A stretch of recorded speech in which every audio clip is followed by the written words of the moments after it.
The metaverse is a new and widespread concept of technology.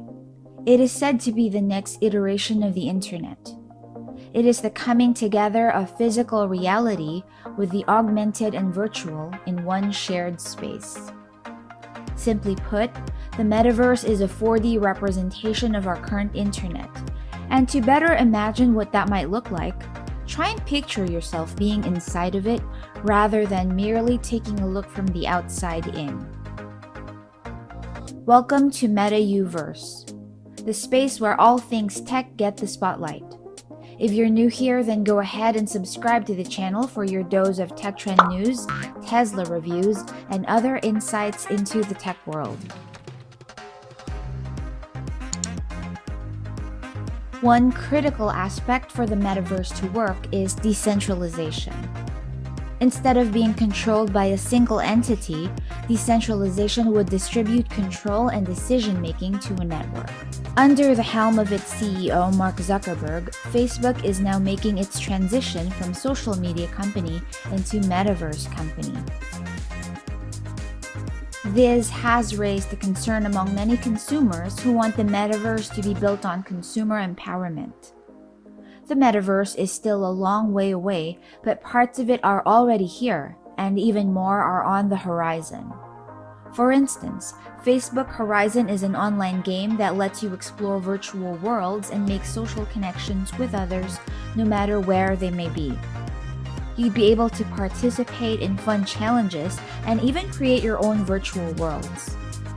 Another product that they have is Facebook Workrooms.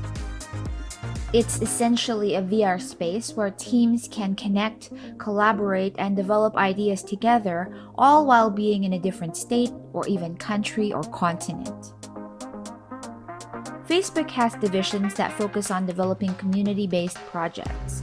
Those divisions are tasked to initially work on initiatives that support the development of the metaverse, which Facebook spends $5 billion a year on.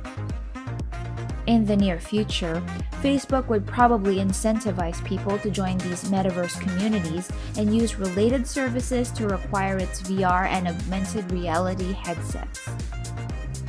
We can also expect Facebook to gradually add new features and value propositions to increase adoption rates. Besides its Oculus VR headsets that have gained a lot of interest and popularity, Facebook is also working on AR or augmented reality headsets. Facebook also has patents for semiconductor and brain-to-machine computing interfaces. There definitely is an early mover advantage that applies to all emerging media, and Facebook intends to get this, especially when it comes to the hardware market within the metaverse, metaverse communities, and metaverse workplace solutions.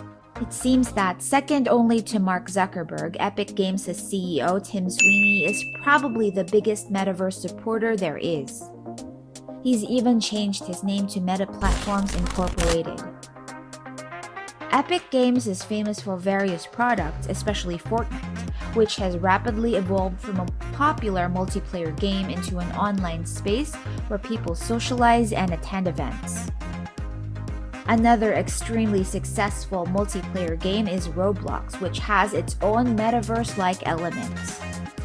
Both games afford players the ability to be their own creator and use a single avatar in multiple virtual worlds.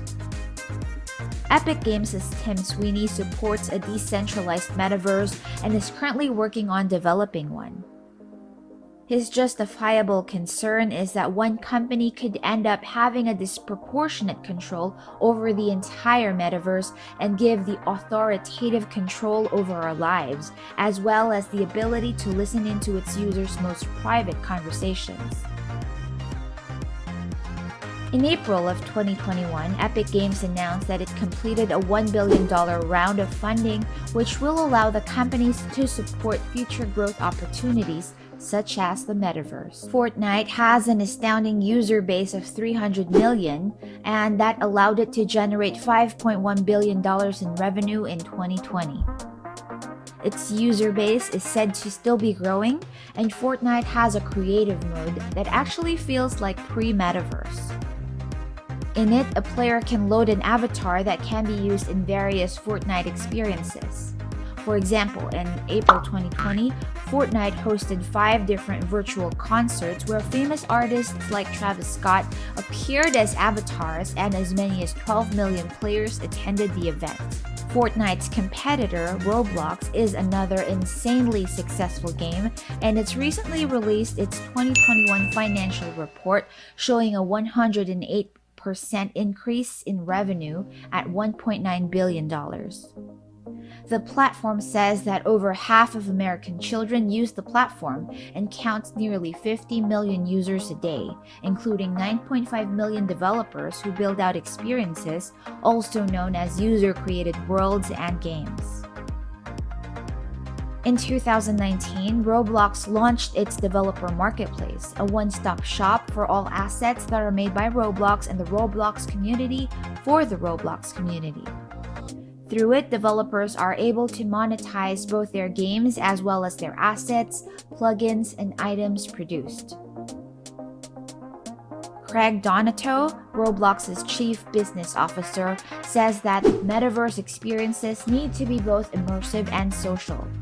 In other words, able to transport players into the world while also giving them avenues to explore those worlds with their friends. A number of other companies are already leading the charts and creating machine learning algorithms that automatically generate virtual environments and assets to augment any of the current generating capabilities. Google has also launched multiple initiatives that could hasten the development of the metaverse. Besides products like Google Maps, Google Assistant, Google Earth, Google Meet, and VR, the company has recently introduced Project Starline, which makes virtual meetings feel like they're face-to-face. It uses high-res cameras and depth sensors, light field displays, and advances in computer science. It is highly likely that Google will release hardware to facilitate AR or an updated version of Google Glass along with mixed reality headsets. In fact, Google already offers a popular framework for developing AR experiences called AR Core, with Apple as its main competition in that space. Microsoft is the key player when it comes to workplace productivity solutions, and it's no doubt that its offerings would fit in extremely well within a metaverse ecosystem. One of its most promising initiatives is its Digital Twins, a platform that enables users to create a digital representation of real-world things, people, places, and processes. This allows users to run simulations in virtual environments, analyze trends in real time, and form highly accurate predictions that we can apply to the real world, saving both time and money. Microsoft also has its HoloLens, an ergonomic, self-contained, and hands-free holographic device that promises increased accuracy and output, as well as Microsoft Mesh, which enables presence and shared experiences from anywhere in any device through mixed reality applications. NVIDIA's Omniverse is a platform for connecting three-dimensional worlds into a shared virtual universe. Various industries use the Omniverse to work on projects to create digital twins and simulations. Individuals and large enterprises can collaborate with others to build unique virtual worlds that look, feel, and behave just like the physical world. You can say that Apple traditionally likes to have control over its suite of products and services. However, when it comes to hardware related to AR, VR, or mixed reality, it is certainly possible for it to go head-to-head with Facebook's Meta. It does already have creative tools like the Reality Composer and Converter, as well as offers widely used frameworks for developing AR experiences, such as its AR Kit and Reality Kit. Amazon's Alexa will also work impeccably with AR, VR, machine interfaces, and other technologies in the metaverse ecosystem. In fact, Matthew Ball, former Amazon Studios chief, thinks that Amazon Web Services usage and digital transactions will further increase in this marketplace. Thanks for watching, and please don't forget to subscribe to the channel and stay tuned for more Tesla and tech updates on this space.